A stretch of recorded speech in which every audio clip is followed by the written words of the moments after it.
14వ కీర్తన మొదటి వచనం చదువుకుందాం.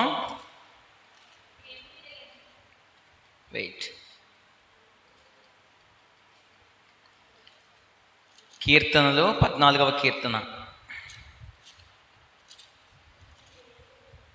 చదవండి.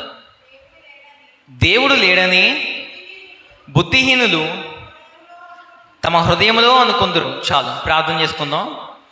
పరిశుద్ధుడా, ప్రేమగల మా రాజా, నీ పరిశుద్ధమైన నామమును బట్టి నేను స్తుతిస్తున్నాను. దేవా, ఈ యొక్క ఎవన్స్ల కుడికలో మమ్మల్ని అందరినీ నాయన వచ్చి ఉన్నాం, అందుని బట్టి నేను స్తుతిస్తున్నాను.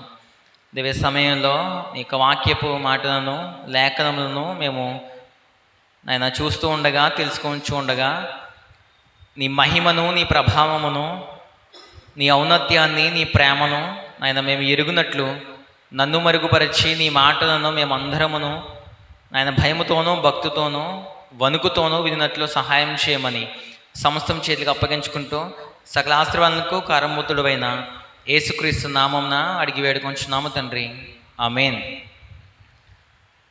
ఓకే, కీర్తనలు 14వ కీర్తన మొదటి చరణము. దేవుడు లేడని బుద్ధిహీనులు తమ హృదయంలో అనుకొందురు. ఈ కీర్తన ఎవరు రాశారు? దావీదు. ఆ పైన చూడండి, ఈ ఫస్ట్ లైన్ చదువుతారు. ఆ పైన ఏముంది చదవండి, చదవండి. ఫస్ట్ లైన్ ప్రధాన గాయకునికి దావీదు కీర్తన. ఇప్పుడు చదువుదాం. దేవుడు లేడని బుద్ధిహీనులు తమ హృదయంలో అనుకొందురు. అలాగే 53వ కీర్తన తీయండి, అది అట్లాగే పట్టుకోండి. మరలా ఇదే కీర్తన 53 తీయండి. 53వ కీర్తన మొదటి చరణం. దేవుడు లేడని బుద్ధిహీనులు తమ హృదయంలో అనుకొందురు. సేమ్ అది ఇది కూడా సేమ్ కీర్తనలో. మీకు ఎప్పుడైనా ప్రశ్న వస్తే అది రాసే వచ్చామన్నమాట. ఒకేలా ఉండే 2 కీర్తనలు ఏమంటే ఇప్పుడు చెప్పండి, ఏమంటే 14వ కీర్తన, 53వ కీర్తన. ఓకే, 14కి వచ్చేయండి. అక్కడున్నా పర్లేదులే, ఏదైనా ఒకటే కదా. దేవుడు లేడని బుద్ధిహీనులు తమ హృదయంలో అనుకొందురు. మీకు ఏమర్థమైంది ఈ మాటలో? దేవుడు లేడని బుద్ధిహీనులు తమ హృదయంలో అనుకొందురు. 14వ కీర్తన ఈరోజు మనం ధ్యానించుకుందాం. అందులో ఒకవాడు బుద్ధిహీనులు ఏమనుకుంటారంటే హృదయంలోని దేవుడు లేడు అని అనుకుంటారంట. ఏమని? దేవుడు లేడు. ఈరోజు మన అంశం ఏంటంటే దేవుడు లేడు అన్న అంశం ఏంటి? లేడు. ఓకేనా? దేవుడు ఉన్నాడా లేడా? మిమ్మల్ని అడుగుతున్న ప్రశ్న, దేవుడు ఉన్నాడా లేడా? ఉన్నాడంటే మీరు ఎలా రుజువు చేస్తారు, ఎలా చెప్తారు మిమ్మల్ని అడిగిన వాళ్ళ దగ్గరికి? ఈరోజు ప్రశ్న అలాగే ఉంటాయి లోకంలో. దేవుడు లేడురా, దేవుడు ఉంటే అలా ఎందుకు జరుగుతుంది, దేవుడు ఉంటే ఎలా ఎందుకు జరుగుతుంది, దేవుడు అన్నోడే లేడు. సైన్స్ని బట్టి చూస్తే దేవుడు లేడురా, దేవుడు లేడు, అందుకే చిందే, అందుకే మందే అంటారు దేవుడు లేడు అని. ఉన్నాడు అని మీరు ఎలా ప్రూవ్ చేస్తారు? ఉన్నాడు, దేవుడు ఉన్నాడు అని చెప్పడానికి ఎట్లా ప్రూవ్ చేస్తారు చెప్పండి? పర్లే, మీకు తెలిసిన ఎగ్జాంపుల్స్ చెప్పండి. దేవుడు ఉన్నాడు అని చెప్పడానికి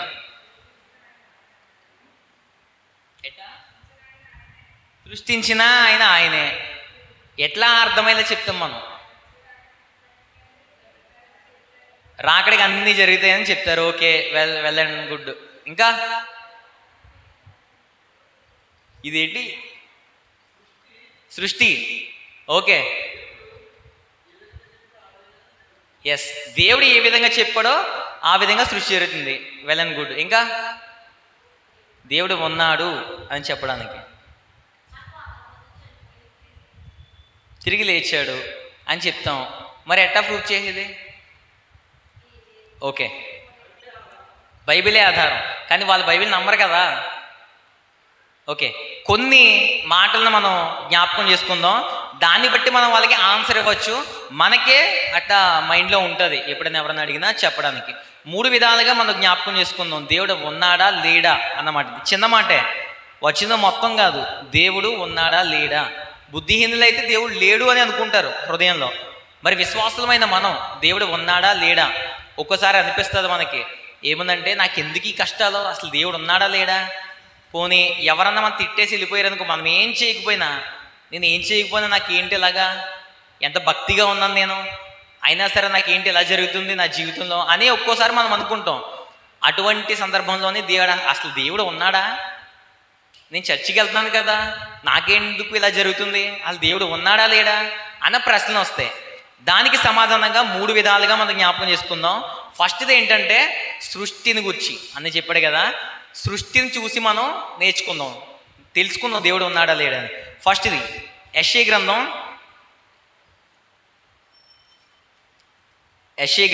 45వ అధ్యాయము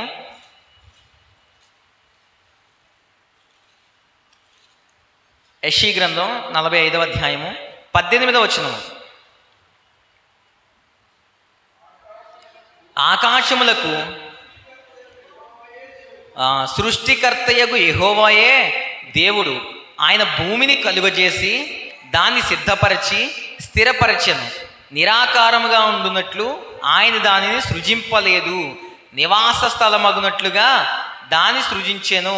ఈ మాట గుర్తుంచుకోండి, నివాస స్థలం ఉండునట్లుగా దాన్ని సృజించెను. ఎలాగా నివాస స్థలం ఉండునట్లుగా అంటే, మీకు ఏలియన్స్ తెలుసా? ఏలియన్స్ తెలీదా? ఏలియన్స్ అంటే మన భూగ్రహం కాకుండా ఏదైనా ఏలియన్సే. కొన్ని ప్లానెట్లు ఎన్ని చదువుకున్న వాళ్ళు చెప్పండి, ప్లానెట్స్ గ్రహాలు. అమ్మో ఏం చదువుకున్నారు? 9 గ్రహాలు. భూమి ఉంది, బుధుడు, శుక్రుడు, భూమి, శని అంటాం, ఫ్లూటో అంగారకుడు, యురేనస్, ప్లూటో అవి ఇంగ్లీషు, ఇవన్నీ ఉన్నాయి కదా 9. ఇందులోనే దేంట్లో జీవం ఉంది? ఈ 9 ఎందులో ఉంది? భూమిలో తప్ప ఇంక దేంట్లో జీవం లేదు. అదేంటి? ఎవరో చేసినట్టుగా ఉంది ఇది. భూమిలో తప్ప ఇంకెక్కడ జీవం లేదు. ఇక్కడ ఉంది కదా వాక్యంలోని, నివాస స్థలమగునట్లుగా దాన్ని సృజించాను. దేన్ని? భూమిని చేశాడు. మన భూమి మీద మాత్రమే జీవం ఉంది. ఇప్పుడు మన వాళ్ళు ఏం చేస్తారంటే వేరే గ్రహం మీదకి మనం బ్రతకొచ్చా లేదా అని చెప్పేసి టెస్టులు చేస్తున్నారు. చంద్రుడి మీద కూడా వెళ్ళారు మొన్న, నాసా అనుకుంటా చేసింది కదా, చంద్రయాన్. మన దేశమే చంద్రయాన్ 1, 2, 3, 4 కూడా ఉన్నాయి కదన్నా. చంద్రయాన్ ప్రయోగం చేశారు చంద్రుడి మీదకి, అక్కడ జీవం మనం బ్రతకొచ్చా లేదా అని. దేవుడు ఏం చేశాడంటే నివాస స్థలముగా ఉండినట్లు భూమిని మాత్రమే చేశాడు. భూమిని మాత్రమే. ఇది దేవుడు మాత్రమే చేయగలడు, మనుషులు ఎవరూ చేయలేరు. సైన్స్ ప్రకారంగా చెప్పాలంటే వేరే దిక్కున జీవం లేదు, భూమి మీద మాత్రమే జీవం ఉందని సైన్స్ చెప్తుంది. మరి దేవుడు ఏం చెప్తున్నాడు? నివాస స్థలముగా భూమిని మాత్రమే నేను చేశాను అంటున్నాడు. ఇది ఫస్ట్ పాయింట్. దేవుడు ఉన్నాడు అని చెప్పడానికి ఎవరన్నా వచ్చి శిరీష దేవుడు ఉన్నాడా లేడా అని అడిగాడు అనుకో, ఒకటే చెప్పు, ఉన్నాడు. ఎలా చెప్పగలవు? భూమి మీద మాత్రమే జీవం ఉంది, ఇంకెక్కడ దేవుడు చేయలేదు, నిన్ను నన్ను ఇక్కడ చేశాడు దేవుడు. ఎలా చెప్పగలవు? యెషయా గ్రంథం 45వ అధ్యాయం 18వ వచనంలో దేవుడు చెప్పాడు అని మనం చెప్పొచ్చు. రెండవది యోబు గ్రంథం తీయండి. యోబు గ్రంథం 37వ అధ్యాయం 12వ వచనం. 37:12, పేజీ నెంబర్ 447. పాత నిబంధన 447, యోబు గ్రంథం 37వ అధ్యాయం 12వ వచనం చదువుతున్నాను. ఆయన వలన నడిపింపబడినవై నరులకు నివాసయోగ్యమైన భూగోళము మీద మెరుపులను మేఘములను సంచారము చేయును. దేని మీద? తమ్ముడు, భూమి ఎలా ఉంటుంది? గుండ్రంగా ఉంటుంది. ఎలా ఉంటుంది? గుండ్రంగా. వాక్యం ఏం చెప్తుంది? భూగోళము. దేవుడు భూమిని గుండ్రంగా చేశాడు. ఎలా చేశాడు? గుండ్రమైన భూమి మీద నువ్వు ఉన్నావంటే, అది ఒక్కసారి తిరిగితే 365 రోజులు గడుస్తున్నాయంటే ఎలాగా? దేవుడు చేశాడు అని మనం చెప్పొచ్చు. నెక్స్ట్ మూడవది, ఇంకొక పాయింట్ మర్చిపోయాను. భూమి గుండ్రంగానే ఎందుకుంది? మారిపోవచ్చుగా ఇప్పటికే. ఉదాహరణకి ఏంటంటే, తేనె పట్టినప్పుడు ఏం చూసారు మీరు? తేనె పట్టుకి లోపల హోల్స్ ఎలా ఉంటాయి? గుండ్రంగా ఉంటాయా? హెక్సా ఆకారంలో ఉంటాయి. హెక్సా.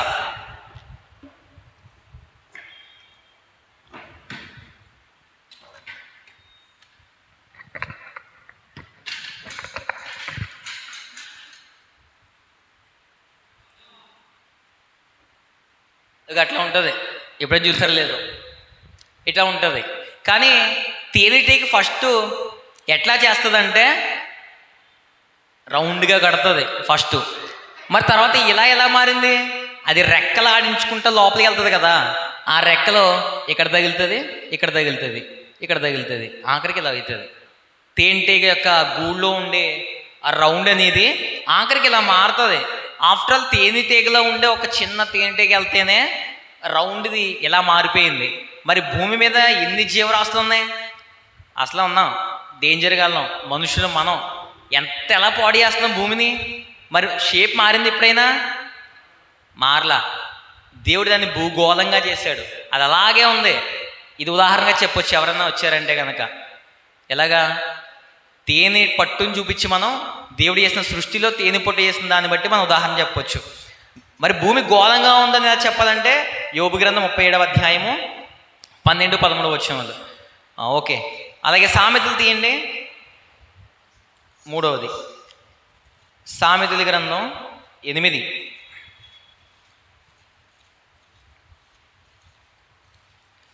8వ అధ్యాయము 29వ వచనం. చెప్పాలంటే ఇది ఒక సైంటిఫికల్ క్లాస్. 8:29. జలములు తమ సరిహద్దులను మేరకుండునట్లు ఆయన సముద్రమునకు పొలిమేరను ఏర్పరిచినప్పుడు, భూమి యొక్క పునాదులను నిర్ణయించినప్పుడు. ఓకే. ఒకసారి నైట్ నేను పడుకుంటే కల వచ్చింది. ఏం కల అంటే గోదావరి గండి తెగిపోయి, ఓకేనా, నీళ్ళు మొత్తం వచ్చేస్తున్నాయంట. ఇల్లులన్నీ మునిగిపోతుంటే నేనేమో నగం ఈత రాదు, నేను మునిగిపోతున్నాను. ఆఖరికి పైకి లెగిసిపోయి ఆ నీటి మీద పరిగెట్టేస్తున్నాను. కల కదా, పరిగెట్టేస్తున్నాను నీటి మీద. మళ్ళీ వెనక్కి తిరిగి చూస్తే మా తమ్ముడు ఉండిపోయాడు ఇంటికాడ, మా అమ్మ ఉండిపోయింది, మా నాన్న ఉండిపోయాడు ఇంట్లో. వాళ్ళని ఎలాగైనా కాపాడాలని మళ్ళీ వెనక్కి పరిగెడుతున్నాను. దేని మీద? నీటి మీద. ఎందుకు? గోదావరి గండి తెగిపోయింది, వచ్చేస్తుంది. సముద్రం ఉంది, సముద్రం నీరంతా ఫుల్గా అయిపోయి పైకంటలు లేచిపోయి సునామీలా వచ్చేస్తున్నాయి. ఇలా కళ్ళొచ్చి నాకు పొద్దున్న లెక్కని ఎంత భయపడి ఉన్నాం. కానీ సముద్రం రాకుండా, గోదావరి రాకుండా దేవుడు ఏం చేశాడు మనకి? సరిహద్దుల్ని ఏర్పరిచాడు. అక్కడ చదవండి ఒకసారి. జలములు తమ సరిహద్దులు మీరకుండునట్లు ఆయన సముద్రమునకు పొలిమేరలను ఏర్పరిచినప్పుడు. ఏమి ఏర్పరిచాడంటే సముద్రానికి పొలిమేరలు, జలములకి సరిహద్దులు పెట్టాడు. ఎక్కడ దాకా వస్తాయో అక్కడ దాకే. ఎప్పుడైనా సముద్రం చుట్టూరు చూసారు, ఇసుక ఉంటుంది, నీరు అక్కడ దాకా వస్తుంది, మళ్ళీ ఎదరికి రాదు. మన గోదావరికి ఇది ఉంది, ఏటుకొట్టు, అవి దాటి ఇంకా రాదు. దాన్ని ఏర్పరిచింది ఎవరు? దేవుడు. భూమి మీద ఎంత నీరుంది? అలా చూస్తున్నాం ఏంటమ్మా, క్లాసులో చెప్పట్లేదు ఇవేమి మీకు? భూమి మీద ఎంత నీరుంది? ఇది భూమి కదా. భూమి 4 భాగాలుగా చేస్తే ఈ 3 భాగాలు కూడా నీరే, ఒక భాగం మాత్రమే భూమి. ఇదంతా ముంచుకొచ్చేస్తే ఇది ఏమైనా ఉంటుందా? అక్కడ ఎవరున్నారు? మనమే ఉన్నాం. ఇవి రాకుండా సరిహద్దుల్ని, పొలిమేరల్ని దేవుడు ఏర్పరిచాడు. అది మనం చూపించవచ్చు. దేవుడు పొలిమేరని ఏర్పరిచాడు, లేకపోతే ఎప్పుడో నీటిలో కొట్టుకుపోదు నువ్వు. నోవాహు జలప్రలయం వచ్చింది చూసారా, అలాగా. ఇంకెక్కడ ఏర్పరిచాడు తెలుసా? భూమి. మీరు సీనియర్ క్లాస్ చెప్పొద్దు. నీరు ఎక్కడెక్కడ ఉంటుంది చెప్పండి? నీరు మిగిలిన వాళ్ళు, నీరు ఎక్కడెక్కడ ఉంటుంది? నీరు ఎక్కడెక్కడ ఉంటుంది? చెరువుల్లో, ఇంకా భూమిలో, ఇంకా గోదావరిలో, ఇంకా ఓకే. సీనియర్ క్లాస్ వద్దని చెప్పాను ముందే. 3 విధాలుగా ఉంటుంది. 1, కింద భూమి కింద నీళ్ళు ఉంటుంది, ఓకేనా.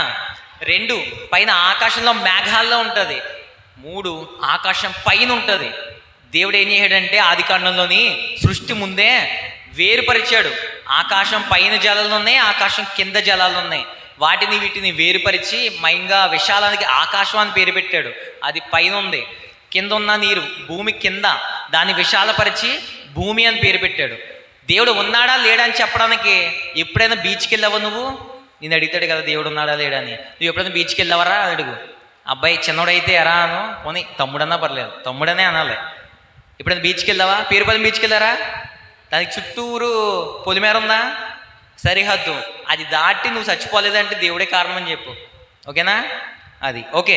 ఇంకొక 4వ పాయింట్, కీర్తనల గ్రంథం 104వ కీర్తన. 104వ కీర్తన. ఇప్పటికి ఎన్నైనాయి? 3 అయినాయి. ఫస్ట్ది భూమి మీద మాత్రమే జీవం ఉంది, ఇంకే గ్రహం మీద లేదు, అందులోనే భూమి గోళంగా ఉంది. 2వది సముద్రంకి దేవుడు ఏమి ఏర్పరిచాడు? సరిహద్దుల్ని, ఓకే. ఇప్పుడు 3వది, 104వ కీర్తన 19వ చరణం. ఋతువులను తెలుపుటకే ఆయన చంద్రుని నియమించాను, సూర్యుని తన అస్తమయ కాలము తెలియను. సూర్యునికి తన అస్తమయ కాలము తెలియను. పైన వచ్చిన మళ్ళా చదువు. ఋతువులను తెలుపుటకై ఆయన చంద్రుని నియమించాను. చాలు. ఎవరన్నా వచ్చి దేవుడు ఉన్నాడా లేడా అని అడిగారు అనుకోండి, పైకి చూడరా, పైకి చూడు. పైన ఏముంది? సూర్యుడు, చంద్రుడు, నక్షత్రాలు ఉన్నాయి. చంద్రుని చూసి ఋతువుని కనిపెట్టారు, అంతే కదా. అక్కడ ఏముంది? ఋతువులను తెలుపుటకై ఆయన చంద్రుని నియమించును. గ్రీష్మ ఋతువు, ఇంకేమున్నాయి? వసంత ఋతువు, శరత్ ఋతువు, శిశిరవ్వానికి అటెట్టు రికార్డింగ్. ఋతువులు 6 ఋతువులు. ఈ 6 ఋతువులు దేన్ని బేస్ చేసుకుంటే? చంద్రుని బేస్ చేసుకుంటాయి. అలాగే ఇదే కీర్తన 136 తీయండి. 136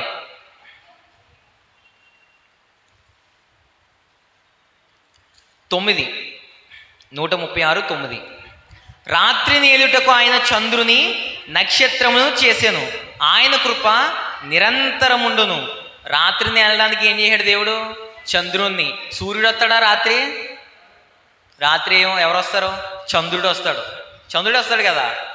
మొన్న తొనికి వెళ్తున్నాం మనం, నువ్వు నేను తొనికి వెళ్తుంటే సూర్యబాబు నేను అన్నా నువ్వు అన్నిట్లోని స్పెషల్గా ఉంటావని అని చెప్పేసి అన్నాడు. నిన్నేనా పొద్దున్న వెళ్తుంటే అన్నిట్లో స్పెషల్గా ఉంటావన్నా నువ్వు అన్నాడు. స్పెషల్ అంటే ఏం లేదు, ఆడు ఒకటే చూసాడులే. మా ఇల్లు డిఫరెంట్గా ఉంటుంది, ఈశాన్యంలో గది ఉంటుంది మా ఇల్లు, ఎప్పుడైనా వచ్చారేమో చూడండి. నేను అన్నాను ఆడుతోని, ఇదంతా మనకి కలిగినదంతా దేవుడిచ్చిందే. ఎవరిచ్చింది? మనకు కలిగిన ఘనత అంతా దేవుడిచ్చిందే. నేను ఒక్కడనే కాదురా, అందరూ స్పెషలే. ఎలాగా? ఆకాశంలో సూర్యుడు, చంద్రుడు, నక్షత్రాలు ఎలా ఉన్నారో ప్రతి దానికి ఒక మహిమ ఉంది. సూర్యుడి మహిమ వేరు, చంద్రుని మహిమ వేరు, నక్షత్రముల మహిమ వేరు కదా. వెళ్ళి కొద్ది తెలుస్తుంది. సూర్యకాంతి వేరు, చంద్రుని కాంతి వేరు, నక్షత్రాల కాంతి వేరు. అయితే చంద్రుణ్ణి ఎందుకు తయారు చేశాడు దేవుడు? ఋతువుని తెలపడానికి. ఇప్పుడే చెప్పుకుందాం. చంద్రుని దేనికి తయారు చేశాడు దేవుడు? 2 విషయాలు చెప్పాను. ఒక విషయం ఋతువుని తెలపడానికి, 2వ విషయం రాత్రిని ఏలడానికి. మరి సూర్యుని ఎందుకు చేశాడు? ఒకసారి ఆదికాండం తీయండి. ఆదికాండ గ్రంథం 1వ అధ్యాయము. ఆదికాండ గ్రంథం 1వ అధ్యాయము 14వ వచనం. దేవుడు పగటిని రాత్రిని వేరుపరచినట్లు ఆకాశ విశాలమందు జ్యోతులు కలుగును గాకనియో, అవి సూచనను కాలములను దిన సంవత్సరములను సూచించుటకై ఉండు గాకనియు భూమి మీద వెలిగించుటకు అవి అక్కడ వరకు చాలు. పైన ఏముంది? సూచనలు, కాలములు, దిన సంవత్సరములు సూచించుగా ఉండమంట. ఏమేంటి? సూచనలు ఉన్నాయి, కాలములు ఉన్నాయి, రోజులు, సంవత్సరాలు లెక్కెట్టడానికి. యూదులైతే చంద్రుడి క్యాలెండర్ వాడతారు. అక్కడ ఉన్న క్యాలెండర్ చూసారా, అది సూర్యుడిని బేస్ చేసుకుని తీసుకుందే. హలో, ఇప్పుడైతే టైం ఎంత అయింది? 7:44. సింపుల్గా ఇలా చెప్పేసావు నువ్వు. కానీ మన పురాతన కాలంలో పితరులు ఏం చేసేవారు తెలుసా? సూర్యుడు అక్కడ ఉంటే ఇక్కడ ఒక కర్ర పొల్లు ఎట్టేవారు. అది ఇటు పక్క వస్తే ఆ పక్క నుంచి లెక్కేసేవాడు టైము. మధ్యాహ్నం భోజనం దిగాలంటే ఎలాగా? అలా తలపైకి ఎత్తి ఉన్నవారు. తొలుగు కూడా ఎట్టేవారు. నిట్ట నిలుగా ఉంటే నీడ అప్పుడు మధ్యాహ్నం అవుతుంది, మిట్ట మధ్యాహ్నం. అంటే సూర్యుడిని బట్టి మనకి కాలాలు, దిన సంవత్సరములు, సూచనలు మనకి ఏర్పడ్డాయి. చెప్తారు అలాగా. ఇవన్నీ కూడా దేవుడు సృష్టించాడు. అది చెప్పొచ్చు మనం. సూర్యుడు, చంద్రుడు, నక్షత్రాలు ఏర్పరిచింది దేవుడే. కావాలంటే చూడు, బైబిల్లో రెఫరెన్స్ చూపిస్తానని చెప్పేసి చెప్పడం మన ధర్మం, మన బాధ్యత. అది చెప్పొచ్చు. సూర్యుడిని, చంద్రుడిని, ఋతువులను ఏర్పడడానికే దేవుడు కలుగు చేశాడని చెప్పొచ్చు. అలాగే యోబు గ్రంథం తీయండి.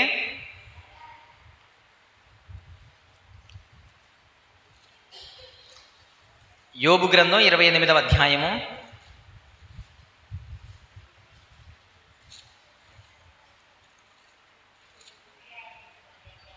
25వ వచనం.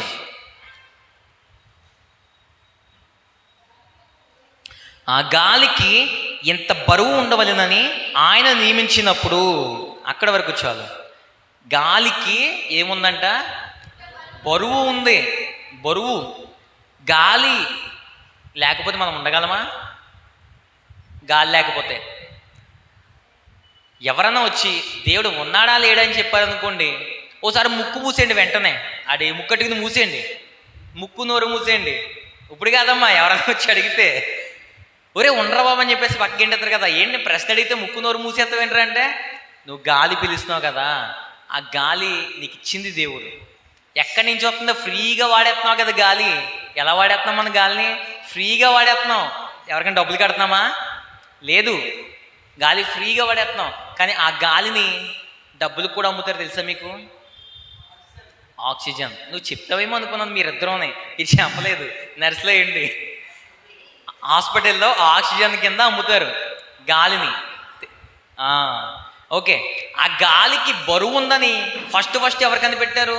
అరిస్టాటిల్ అనే సైంటిస్ట్ కనిపెట్టాడు. అరిస్టాటిల్, నెక్స్ట్ గెలీలియో, వీళ్ళిద్దరూ కూడా గాలికి బరువు ఉందని కనిపెట్టారు. వాళ్ళకంటే ముందుగానే దేవుడు చెప్తున్నాడు ఇక్కడ, గాలికి ఇంత బరువు ఉండవలెనని ఆయన నియమించాడంట.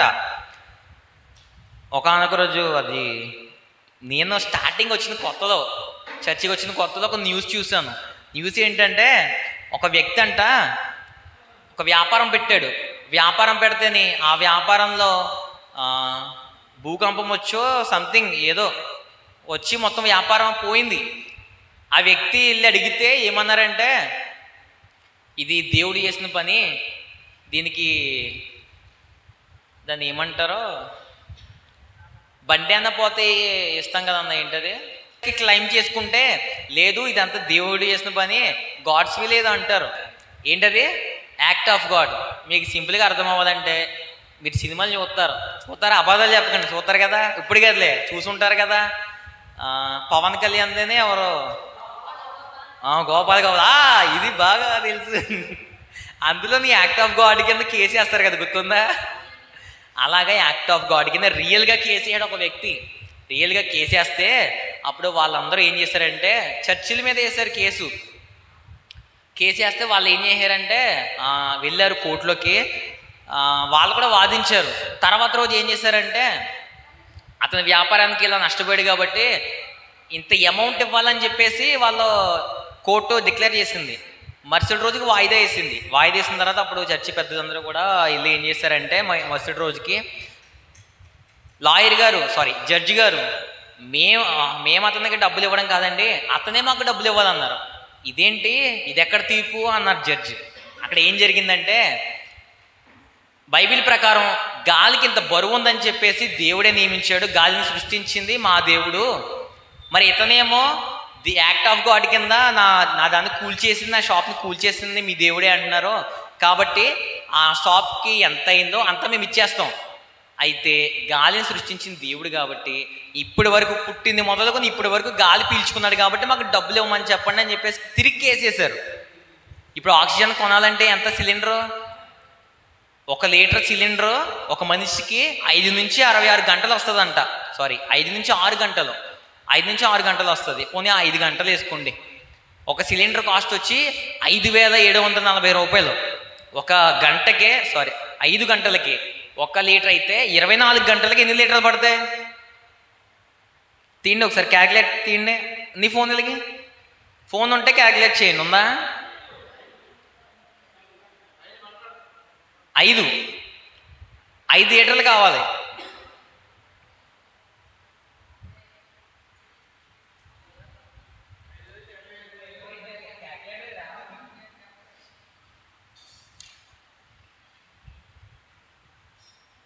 $5,740 ఇంటూ 24 గంటల్లో 5 గంటలు డివైడ్ బై చేస్తే 5 సిలిండర్లు ఎక్కుతాయి రోజుకి.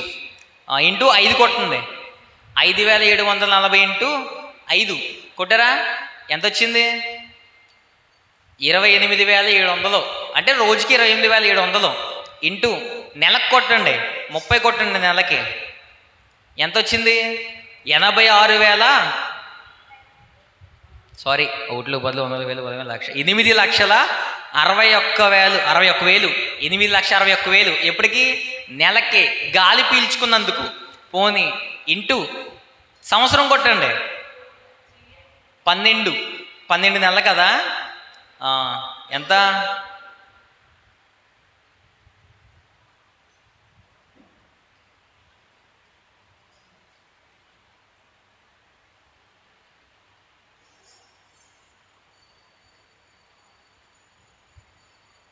ఒర్రే బాబు, నీ క్యారెక్టర్ నిండిపోయింది, రావట్లేదు. చూస్తలేదా? ఓకే, నా ఫోన్ అక్కడ ఉంది. చెప్పాలంటే ఒక సంవత్సరానికి 26 కోట్లు ఇవ్వాలి. సారీ, 25 సంవత్సరాలకి. అంటే నాకు నేను చూసుకున్నాను, గాలి పీల్చుకున్నందుకు 25 సంవత్సరాలకి ఎంత ఇవ్వాలని చూసుకుంటే 26 కోట్లు నేను ఇవ్వాలి దేవునికి. అతను పెద్దోడు కాబట్టి ఓ 30 సంవత్సరాలు వేసుకున్నా, ఎన్ని కోట్లు ఇవ్వాలి చూడండి. మరి అన్ని కోట్లు నువ్వు తిరిగి ఇవ్వాలి మాకు అని అంటే దెబ్బ కేసు వదిలేసి పక్కపోయాడు ఆయన. అంటే గాలి దేవుడు సృష్టించింది, మనం ఎంత ఇవ్వాలో చూసుకోండి దేవునికి. అంతేమి ఇవ్వక్కర్లే, మన హృదయం ఆయనకి ఇస్తే చాలు. ఈ విధంగా కూడా మనం చెప్పొచ్చు. 5 విషయాలు చెప్పాను. ఫస్ట్ ఇదేంటి? సృష్టిలోది భూమి మీద మాత్రమే జీవం ఉంది, ఇంకెక్కడా జీవం లేదు. రెండోది భూగోళం, భూమి గుండ్రంగా ఉంది, తేనెటీగలను బట్టి చెప్పొచ్చు. మూడోది సముద్రంకి పొలిమేరలను దేవుడు ఏర్పరిచాడు. నాలుగవది సూర్యుడు, చంద్రుడు, నక్షత్రాలను ఆయన చేశాడు, ఎందుకు చేశాడు కూడా వాక్యం చెప్పాడు. ఐదవది గాలికి బరువు ఉంది, గాలి పీల్చుకుంటున్నామంటే కారణం అది దేవుడు చేసిన పని. ఓకే, ఇదంతా బాగానే ఉంది. ఇంకోటి, దేవునికి ఇది సెకండ్. ఫస్ట్ది సృష్టిని చూస్తాం. రెండవది, చాలామంది ఏమడుగుతారంటే యెహోవాకు అసాధ్యమైనది ఏమన్నా ఉందా? మీరు చెప్పండి. అసాధ్యమైనది ఏదీ లేదు కదా బాబు. సువర్ణం, యెహోవాకు అసాధ్యమైనది ఏదైనా ఉందా? మరలా అడుగుతున్నాను, దేవునికి అసాధ్యమైనది ఏమైనా ఉందా? మరి లేనప్పుడు మనుషుల్ని పాపం లేకుండా చేయొచ్చు కదా. మనుషుల్ని పాపం లేకుండా చేయొచ్చు కదా. ఎందుకు అలా చేశాడు? మరి ఎందుకు చేశాడు అలాగా? మిమ్మల్ని ఇంకో ప్రశ్న అడుగుతానే. అంటే దేవునికి అసాధ్యమైనది ఏది లేదు, మరి అలాంటప్పుడు పాపం లేని వారిగా చేయొచ్చు కదా. మనుషుల్ని పాపం చేస్తుంటే ఎందుకు చూస్తున్నాడో అని చాలామంది అడుగుతారు. వాళ్ళకి తిరిగి మీరు ప్రశ్న వేయండి. ఏమనంటే, ప్రశ్న, దేవునికి అసాధ్యమైనది ఏది లేదు కాబట్టి దేవుడు ఎత్తలేని బరువైన రాయిని చేయగలడా? దేవుడు తను కూడా ఎత్తలేని బరువైన రాయిని చేయగలడా? దేవునికి అంత శక్తి ఉందా లేదా? మీకు అర్థమైందా? ఇది ఉంది, ఎలా ఎత్తేసాను నేను? ఓకే, ఇది ఉంది, ఎత్తేసాను, అదిగో ఎత్తేసాను. ఓకేనా? ఇంత పెద్ద బండ ఉంది, నేను ఎత్తలేదు, నాకు అసాధ్యం, అది ఎత్తలేను. ఇప్పుడు దేవుడు కూడా అలాంటి ఎత్తలేని రాయిని దేవుడు చేయగలడా? చేయగలడు, చేయగలడు కదా. అయితే దేవుడు చేసిన రాయిని దేవుడే ఎత్తలేకపోతే అతను దేవుడు ఎలా అవుతాడు? అర్థమైంది మీకు? దేవుడు చేసిన రాయిని తనే ఎత్తలేకపోతే ఎలా మరి దేవుడు అవుతాడు? నువ్వు రాయిని ఎత్తలేదు కాబట్టి నువ్వు దేవుడు కాదు, నీకు అంత శక్తి లేదు. ఆయనకి పరిమితి ఎక్కడ వరకు ఉందని మనం అర్థం చేసుకోగలం. ప్రశ్న ఎలా ఉంది ఇప్పుడు? తాను ఎత్తలేని రాయిని చేస్తేనేమో ఎత్తలేదు కాబట్టి దేవుడు కాదు, ఎత్తలేని రాయిని చేయకపోతే అలాంటి రాయిని చెయ్యలేడు కాబట్టి దేవుడు కాదు. ఇది ఎలా ఉందంటే అడిగిన ప్రశ్నే రాంగు. శాంసన్ చెప్పాడు ఇది. ఎట్లాగంటే దేవునికి అసాధ్యమైనది ఏది లేదు కాబట్టి పాపం లేకుండా మనుషుని చేయొచ్చు కదా అని అడిగిన ప్రశ్న ఎంత తప్పు అంటే, సువర్ణ బయటికి వెళ్ళి 1 లీటర్ యాపిల్ తీసుకెళ్తే యాపిల్ పళ్ళు చేస్తావా? 1 లీటరు. ఓ పోనీ నువ్వు బయటికి వెళ్ళి 1 డజన్ పాలు తేలేవా? అయ్యో, లీటరు. పోనీ 1 కేజీ ఇదేంటిది పెట్రోల్ కాదు, ఇది చల్లగా తాగుతాం. మనం ఇందాక తాగామంటే రస్నా, 1 కేజీ రస్నా తెస్తారా? ఆరెంజ్ కేజీ తెస్తారా? ఎంత తప్పు ఇది ప్రశ్న. అది అంత తప్పు ఆ ప్రశ్న. చాలామంది అడుగుతారు చాలామంది ఇలాగే పాపం లేని వాళ్ళుగా పుట్టించవచ్చు కదా అని చెప్పేసి. వాళ్ళకి చెప్పేమన్న ప్రశ్న అంటే ఈ ప్రశ్న ద్వారా దేవుడు లేడు కాబట్టే వీళ్ళు ఇలా పాపాలు చేస్తున్నారు అని చెప్పేసి వాళ్ళు చెప్పొచ్చు. వాళ్ళకి మనం ఇచ్చే సమాధానం ఏంటంటే దేవుడు ఉన్నాడు. ఎందుకు ఉన్నాడు అని చెప్తున్నానంటే, తమ్ముడు, దేవుడు మనుషుల్ని స్వతంత్రులుగా చేయాలనుకున్నాడు. స్వతంత్రం అంటే ఏంటి? స్వ అంటే స్వంతంగా, తంత్రం అంటే తెలివి లేదా జ్ఞానం కూడా అని కూడా చెప్పొచ్చు. మనం సొంతంగా ఆలోచించేటువంటి గుణం ఉన్నవాడే స్వతంత్రుడు. ఒకవేళ స్వతంత్రులే కాదు, పాప లేని వారిగా చేయాలనుకోండి, రోబోల్ని ఎత్తా సరిపోయా. రోబోలు మనం ఏం చెప్తే చేస్తుంది. ఒక చిప్ పెట్టేసి నువ్వు ఏహైనా ఆదాము నువ్వేం చేయాలంటే తిరగాలి, సేలో పని చేయాలి, తినాలి, పడుకోవాలి, మళ్ళీ రాత్రి ఛార్జింగ్ పెట్టేసుకోవాలి, పొద్దున్న లేగాలి. రోబోలా ఉంటే. రోబోని పేరేంటంటే అసలు పేరు రోబోటా. జర్మనీలో రోబోటా పేరేంటంటే దాసుడు లేదా బానిస. దేవుడు మనల్ని బానిసలుగా చేయలేదు. ఎలా చేశాడు? స్వతంత్రులుగా చేశాడు. ఎలాగా? స్వతంత్రులుగా. ఉదాహరణకి ఏంటంటే ప్రణిత ఆ రెండిట్లో ఒకటి తీసుకో, కుర్చీల్లో రెండిట్లో ఒకటి తీసుకో. 2 కుర్చీల్లో ఒకటే ఉందా? ఒకటే ఉంది. సర్లే కూర్చో. ఓ రోజు నువ్వు మా ఇంటికి రమ్మా, నీకు పంచభక్ష ప్రమాణాలు వేసి తిను అంటాను. దాన్ని ఏమంటారు? స్వేచ్ఛ. నువ్వు స్వేచ్ఛగా నీ ఇష్టం వచ్చినట్టు తిను. లేదు, ఆవకాయతో మంచి ఎర్రగా కారంగా ఒక ముద్ద కలిపి నోట్లో కుక్కేసి తిను అంటే అది ఎలా ఉంటుంది?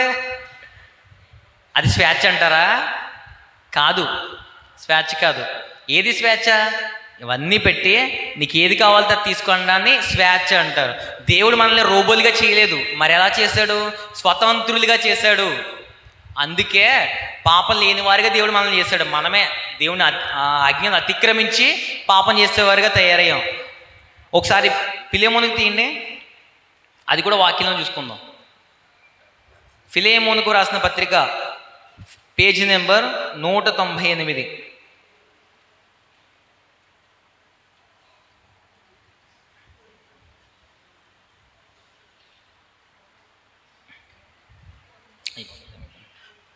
ఫిలేమోనుకు రాసిన పత్రిక 14వ వచనం చదువుతున్నాను. తీసారా? నీ ఉపకారము బలవంతము చేతనైనట్టు కాక స్వేచ్ఛాపూర్వకమైనదిగా ఉండవలెనని నీ సమ్మతి లేక ఏమీ చేయుటకు నాకు ఇష్టము లేదు. ఈ పత్రిక అపోస్తుడైన పౌలు రాశాడు. ఎవరికి?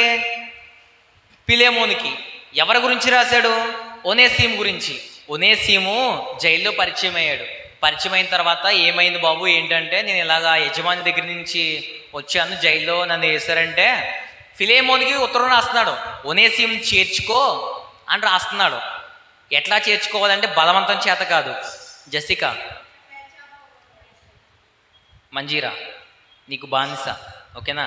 ఆమె ఏదో తప్పు చేసింది, నన్ను నువ్వు వెంటలే సరిగ్గా అందుకు చెప్తున్నాను. తప్పు చేసింది, జైల్లో పెట్టేహో తీసుకెళ్ళి. జైల్లో పౌలు ఉన్నారు, ఇదిగో ఈమె పౌలు. పౌలు గారికి ఒనేసీము పరిచయం అయ్యాడు, చాలా మంచి పరుడు ఒనేసీము. నువ్వు పిలేమోను. పౌలు ఏం చేశాడంటే నీకు ఉత్తరం రాశాడు, పిలేమోను ఒనేసీముని ఏమి అనకో, మంచోడు, మళ్ళా వస్తాడో, నువ్వు చేర్చుకోలేదంటే నీకు ఉంటుంది అని అనలేదు. ఏమన్నాడు అక్కడ చూడండి, 14 వచ్చిన, నీ ఉపకారము బలవంతము చేతనైనట్టు కాక స్వేచ్ఛాపూర్వకమైనదిగా ఉండవలెనని నీ సమ్మతి లేక ఏమీ చేయుటకు నాకు ఇష్టము లేదు. అంటే నీ ఇష్టం లేకుండా దేవుడు ఏది చేయడు. నీ ఇష్టం. మంచి చెడు 2 పెట్టాడు. ఉదయం మనం విన్నాం కదా, మంచి చెడులో ఫలమిచ్చే వృక్షం ఉంది, జీవవృక్షం ఉంది. హవ్వ ఏం చేసింది? సర్పం యొక్క మాటలు నమ్మి, అపవాది యొక్క మాటలు నమ్మి, మంచి చెడుల తెలివినిచ్చి ఆ వృక్ష ఫలం తీసుకుని తిన్నదే. మంచి చెడు 2 ఉన్నాయి. దేవుడు మన దగ్గర 2 పెట్టాడు. ఏది కావాలి మనం ఎంచుకో. ఏది మంచో ఏది చెడు కూడా పెట్టాడు. చెడు తీసుకుంటే ఏమవుతుంది, మంచి తీసుకుంటే ఏమవుతుంది అని కూడా పెట్టాడు. కానీ మనం ఎటు వెళ్తున్నామో ఒకసారి జ్ఞాపకం చేసుకోవాలి, ఓకేనా? ఇది 2వ రకంగా అడిగేది. 3వ రకం, ఫస్ట్ది ఏంటంటే వాళ్ళకి మనం సృష్టి నుంచి చెప్పొచ్చు, దేవుడు ఉన్నాడా లేడా అనేది ఫస్ట్. 2వది ఏంటంటే అసాధ్యమయ్యేది లేదు కదా, మరి పాపం లేని వాళ్ళుగా చేయొచ్చు కదా అని అడుగుతారు. 3వది ఏంటంటే దేవుడు ఉంటే ఏంటి, దేవుడు ఉంటే కనబడమని దేవుడు ఉంటే ఎలా చెప్పగలం మనం? దేవుడు ఉంటే కనబడమను. ఈ ప్రశ్నకి సమాధానం ఉందా? ఉంది. ఇది ఉన్నంత వరకు మనకి సమాధానం ఉంది. ఎట్లాగంటే మోషే దగ్గరికి ప్రజలు వచ్చి, మోషే మేము కూడా చూద్దాం దేవుణ్ణి, మేము కూడా వింటాం, మాకు చూపించు అని అడిగితే మోషే కూడా దేవుని దగ్గరికి వెళ్ళి, దేవా వాళ్ళకు కూడా నువ్వు కనపడు, వాళ్ళతో మాట్లాడు అంటే, సరే అయితే రమ్మను అని చెప్పేసి కొండ మీదకి రమ్మంటే వాళ్ళు వెళ్తారు. దేవుని మాట వచ్చినప్పుడు ఎలా ఉన్నదో తెలుసా? భూకంపం వచ్చిందంట, వెలే తాండవాడేసింది. ఇంకా కొండ మీద ఉరుములు మెరుపులు, ఆయన శబ్దం ఎవరు వినలేకపోయారు, చెవులు మూసుకున్నారు, దూరంగా పారిపోయారు. మీరు మోషే మూవీ చూడండి, అంటే ఈ చరిత్రని మూవీ తీశారు, ఆ మూవీ చూడండి. అందులో వాళ్ళు భయపడిపోయి వెనక్కి వెళ్ళిపోయారు. మోషే మేము ఆయన మాట వినలేము, నువ్వే మాట్లాడి మాకు సమాధానం చెప్పు అని అంతలా భయపడిపోయారు. ఆయన్ని చూసి బ్రతికిన నరుడు ఎవ్వడూ లేడు. ఆయన తేజస్సు, ఆయన మహిమ, ఆయన ప్రభావం చాలా గొప్పది. మీరు వైట్ పేపర్ కనబడుతుందా? మీ కంటికి కనబడుతుందా? కనబడుతుంది కదా, జారిపోతుంది. ఓకే, ఆ లైట్ చూడండి, కనబడుతుందా వైటు? కొంచెం ఇబ్బందిగా ఉంది కదా. ఓకే, పగలు సూర్యుని చూడండి, అమ్మో సూర్యుని చూడడానికే మన కన్ను సరిపోవట్లేదు. దేవుని ఏం చూడగలుగుతుంది? చాలా వెలుగు. ఆయన వెలుగై ఉన్న దేవుడు. దేవుని మనం చూడలేం, వెలుగై ఉన్న దేవుడు. అయితే నువ్వు చూస్తే చేస్తావరనైనా దేవుని చూస్తే అని మనం చెప్పొచ్చు. ఇంకొకటి, దేవుని నువ్వు చూడాలంటే చావాలి. ఎస్, దేవుని చూస్తే చేస్తావని చెప్పొచ్చు ఫస్ట్ది. 2వది, దేవుని చూడాలంటే నువ్వు చచ్చిపోవాలి. మరి చచ్చిపోయితే ఎలా కనబడతాడో? చచ్చిపోవడం అంటే ఉన్న ప్రాణం తీసుకోమని కాదు, పాపములో మరణించాలి మనం. నువ్వు చచ్చి పాపంలో నువ్వు చేసిన పాపాలు మాని తిరిగి మళ్ళీ క్రొత్తగా జన్మిస్తే అప్పుడు దేవుని చూడగలవు. యోహాను రాసిన పత్రిక 3వ అధ్యాయం ముగించేసుకుందాం. యోహాను సువార్త 3వ అధ్యాయము 3వ వచనం.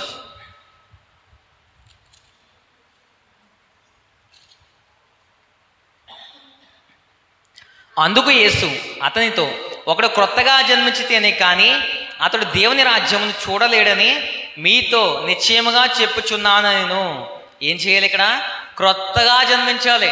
మనం చచ్చిపోయి మన ప్రాచీన స్వభావంలో చచ్చిపోయి నవీన స్వభావంలో తిరిగి జన్మించాలి. చచ్చిపోతేనే కానీ ఎవడు దేవుని చూడలేడు. ఆయన కార్యాలు మనకు కనపడవు, ఆయన చేసే పనులు అర్థం కావు మనకి. ఎప్పుడు మనకంటే మనం చావాలి, మన పాపపు జీవితంలో చచ్చిపోతేనే అప్పుడు దేవుడు మనకు కనిపిస్తాడు, ఆయన కార్యాలు వినిపిస్తాయి. ఎలా చెప్పగలవు? ఎలా చెప్పగలవు చచ్చిపోతే కనపడతారని? ఎలా చెప్పగలవు? కొరింథీయులకు రాసిన మొదటి పత్రిక ఆఖరిగా చదువుకుందాం. కొరింథీయులకు రాసిన మొదటి పత్రిక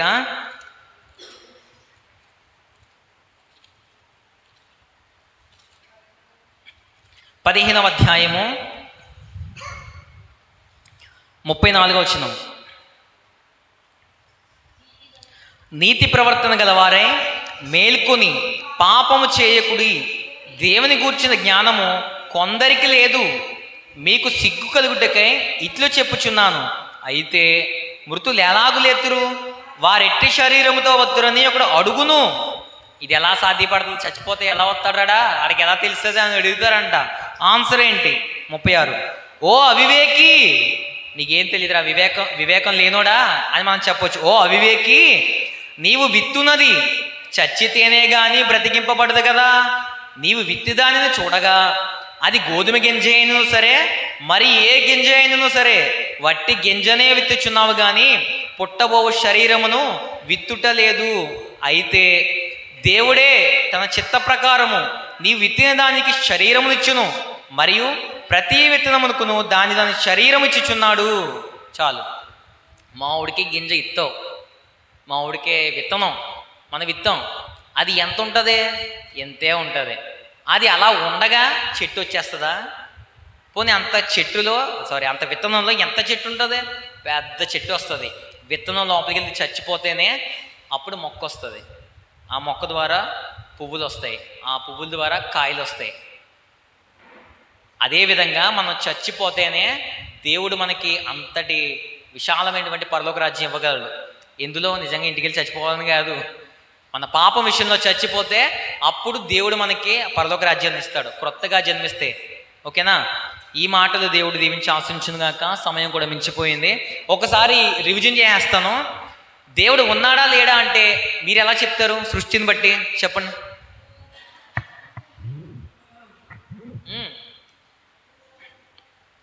భూమి మీద మాత్రమే సృష్టి ఉంది, ఇంకెక్కడా సృష్టి లేదు. రెండవది, భూమి గోళాకారంగా ఉంది.